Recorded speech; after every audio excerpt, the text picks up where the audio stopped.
Ambassador Nancy Karigithu.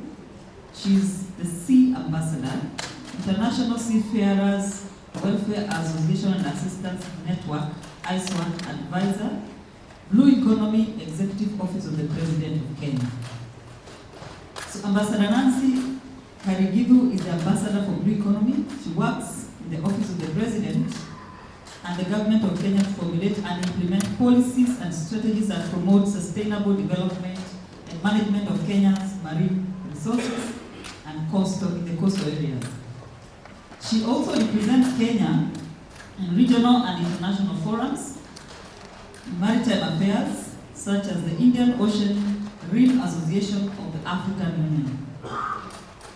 With 37 years' experience in the maritime sector, she has a proven track record of leadership, innovation, and advocacy in maritime administration, regulation, cooperation, and managed various organizations and projects. She was one time Kenya Maritime Authority's CEO, the Association for Women in Maritime Sector in East and Western Africa leader, she was at the helm, and the Technical Cooperation Committee of the International Maritime Organizations. She's also a renowned author, having immensely contributed in this space, both as an author and speaker. Her mission is to harness the potential of blue economy for Kenya's socio-economic transformation. So her previous appointments include, I just mentioned a few, Principal Secretary, State Department for Shipping and Maritime, Director General and Chief Executive of Kenya Maritime Authority. Let's give a hearty clap for Nancy Karigithu. And if you clap in a shift to get let's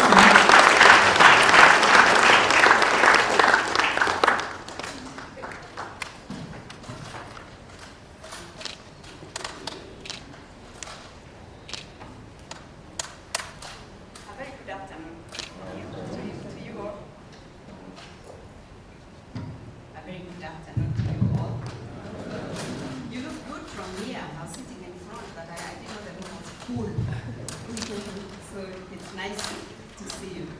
I'm very honored to share the podium with David.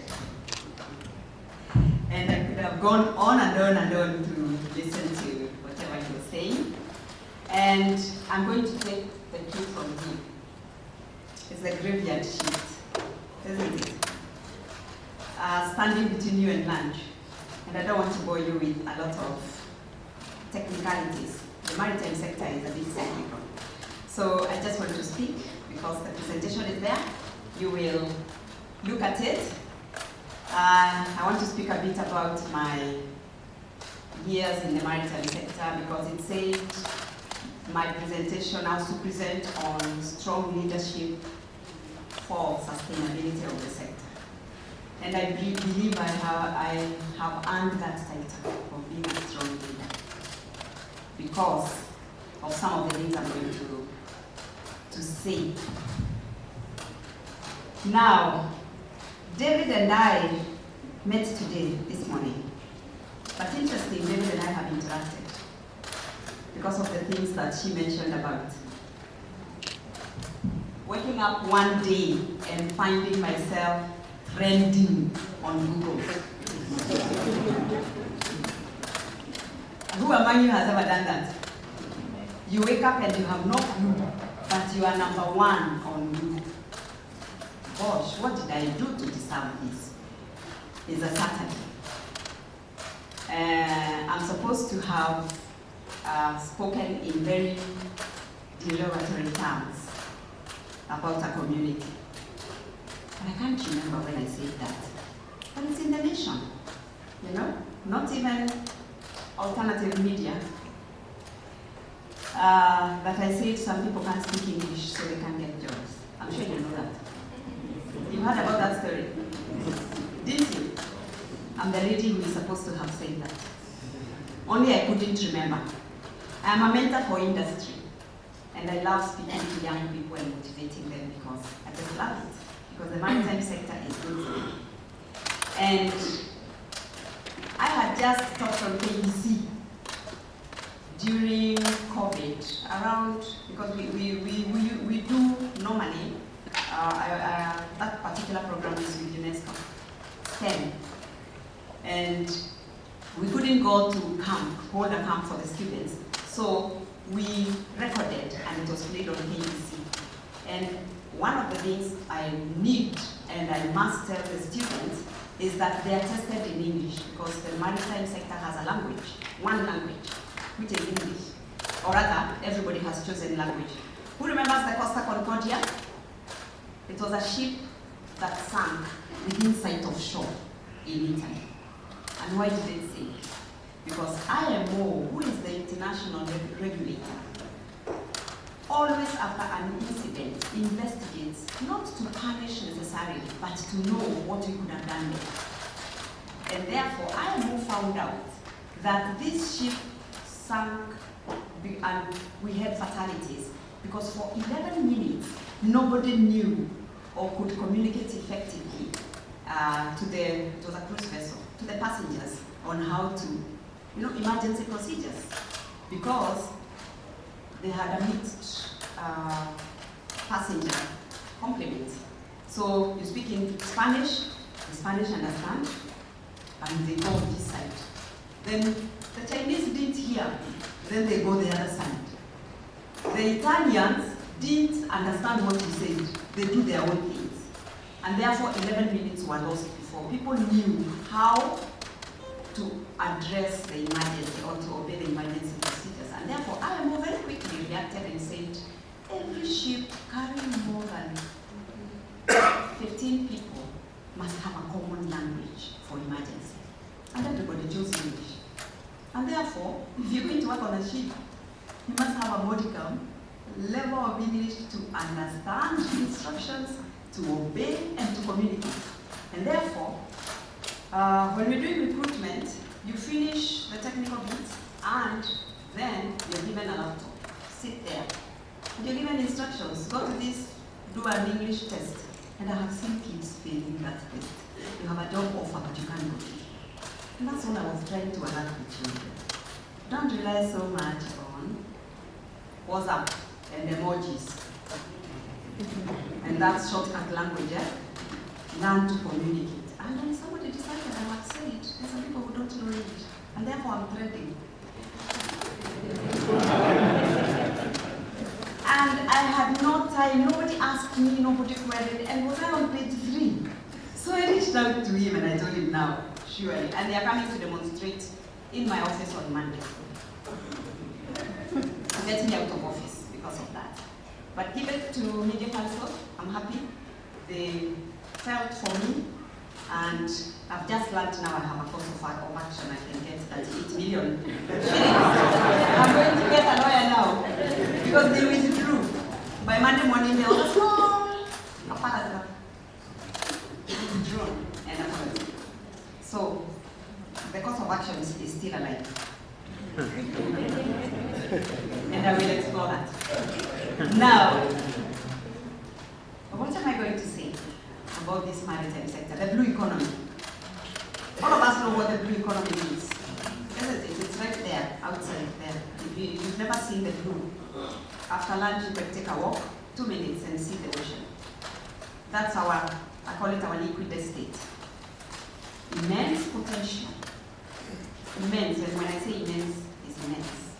In terms of all the things we can do, the activities we can draw money from, maritime transport being the biggest of them all, fisheries because it's living and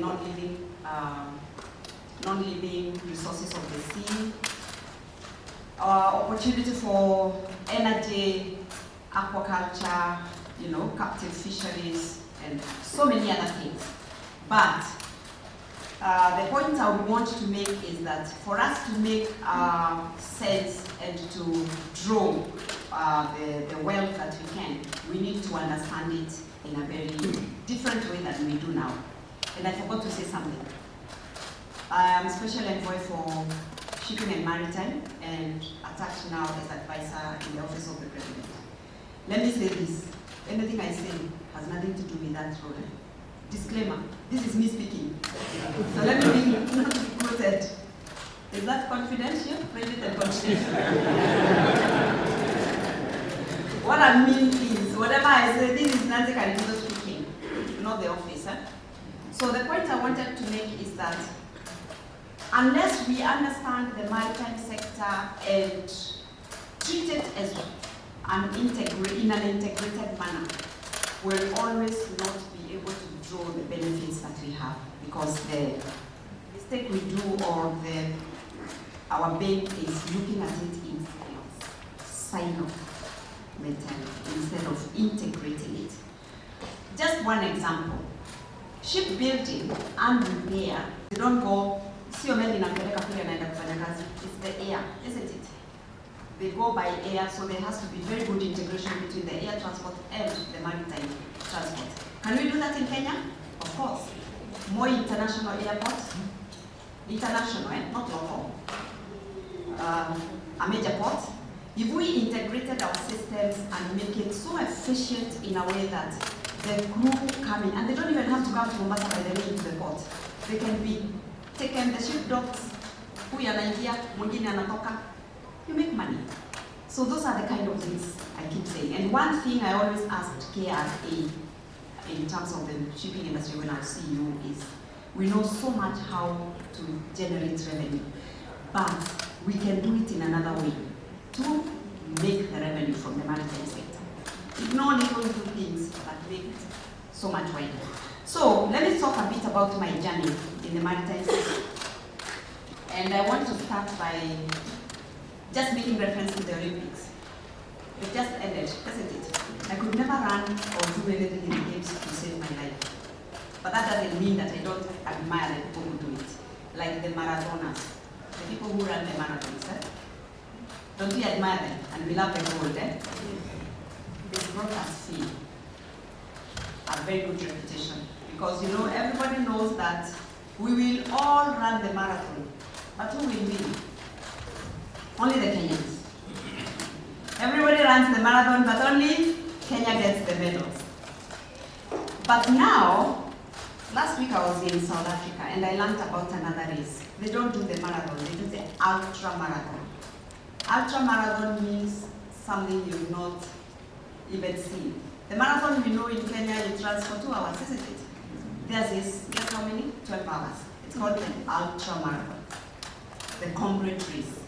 And last year in June, because that's when it comes annually, it's run, it was in its 97th edition. 12 hours of running. From 1921, it has become so prestigious, everybody wants to win, it's coveted. And you can win the marathon in many ways. That's ultra marathon, the comrades marathon. Simply by finishing first, you're the winner. But you can also win it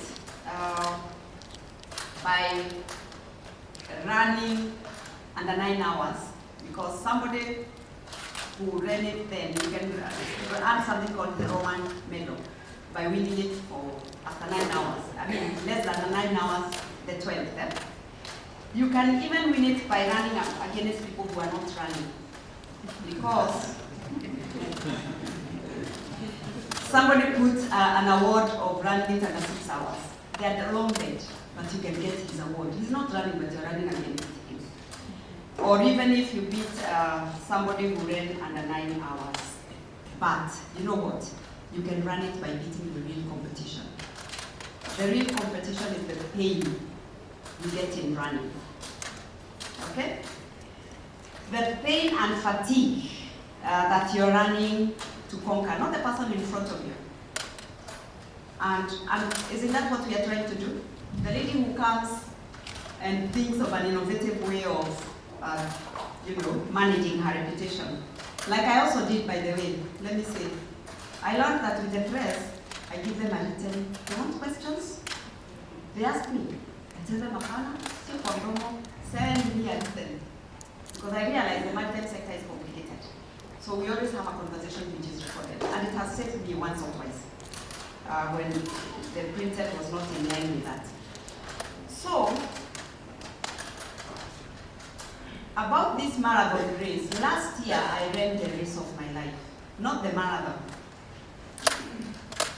but I ran for office of the IMO Secretary General. Just look at me myself. I decided I'm going to be SG of the IMO, the United Nations Specialized Agency. I didn't win, but I want to share something like that I learned then. Because in democracy, only one winner is recognized, isn't it? But every election is a learning process. You learn something from running, whether you win or not. And sometimes from losing, you learn even more. For one, you learn how to keep going. You also learn that the greatest test of courage, on earth, is to bear defeat without losing heart, and to stand in front of people to tell them, I ran and I lost, and I'm still okay. And that still goes on. But to also learn that the most important thing is to realize that there is no dishonor in you. The only dishonor is in not racing because you are afraid. Fear, conquering fear is very, very important. So even if winning is great, but if you're going to do something in life, just do it. Because nobody goes undefeated all the time. And someone once said, a lady called Maya Angelou, you may encounter many defeats in life, but you must not be defeated. Then also some of the things you may be called upon to do in life will take you out of your comfort zone. But you must never not do them just because you're scared. Winning an Olympic medal, do you know how much those people work? They leave their families, they work, they tire, just to win that one medal which maybe you can sell it. Is it the same value as the houses or? But they do so much, stick to a specific diet. They are put somewhere in a village, Olympic village, But most important is to cultivate the qualities. And I'm glad that, I can't remember who said it in the morning, the soft skills. Most important is to cultivate as you are on this journey, and I hope Gen Zs are here. I hope some of them are here. You must work throughout your life at cultivating a combination of personal qualities, skills, strategies. Particularly, I learned that in the maritime sector, that the industry needs, and being a lady, I can tell you, we don't have a choice. But I guess you can see that of many professions, and procurement is one of them. I'm talking here of having the strength, the determination, adaptability to overcome unique challenges, particularly when, for us, we work in a male-dominated field. The other thing is resilience. Resilience. Particularly in the sector, maritime has a unique set of obstacles and gender biases, but it is resilience that keeps us going as women. And the ability to view the challenges as opportunities. I've done that a few times. And one of the biggest tools of cultivating resilience is to always have a positive mindset. Always. Learning from failures and bouncing back, because setbacks, obstacles are inevitable. I have sat in the office or I've gone on radio and somebody calls me and tells me, says, it's a call-in program, and they say, what does she think she can do? She can't even get a job as a spanner boy on a ship.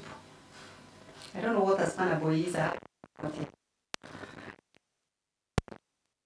Minding through that and going on is one of the things you must learn as someone who is going to ensure sustainability. Emotional intelligence, very, very important. And I think that's a quality that as finance we need always to work on. It's crucial for effective leadership, because when you manage your emotions, you remain composed, and even during stressful situations, you can walk out. I've stood somewhere in a meeting and told people, well, the worst thing you can do is sack me. And I'm okay, even with being sacked. But that takes courage, and being able to know these are my I can't go beyond this insipidity. Okay, I'm ready for the consequences. You have to be able to do that. A supportive network. Very, very important. People who, when people say you about talking, when you're not there, not when they want to please you, but that strong support of, you can sound ideas on, ask and consult. The decision will still be yours, but at least you have learning or helping to think. Most important, self-confidence. How do you build self-confidence in yourself? Is having so much knowledge that you can stand your own in a situation. You can defend yourself and the decisions you make. And this also comes from continuous learning. Invest in continuous learning and professional development. Updated. Be always updated on the industry. And most important, and I'll end it here, lead by example. Be a role model who can demonstrate integrity, who can demonstrate courage and perseverance, who can inspire the teams that are working with you through your actions and being, visibility of what you can do. And I want to end it with this, an analogy. If you are holding a cup of coffee and someone comes along and accidentally knocks you, like when we were out there, we were many and maybe the space was a bit constrained, and you're holding coffee and you knocked and it pours on your clothes. What made you pour what made that happen? How, if I asked you, how did that happen? You will answer what? Because somebody knocked you, isn't it? But I want you to think differently. The coffee poured because it's what was in the cup. What if it was tea? What if it was water? That's what would pour. So, I'm giving you this because you need to arm yourself with the qualities that if a stressful situation comes, if you are accused wrongly, if you're being put under pressure, what will come out of you? Okay? You can fake it, but we will know. Because when life gets tough, when you're faced with that challenge, what is it that you will display? Is it any of those qualities I've told you? Or is it anger, bitterness, walking along or with the flow? Or is it a person who can stand on their own? So let's fill our cups with what matters so that we can navigate this journey of work and the challenges that we'll face. Thank you. Wow.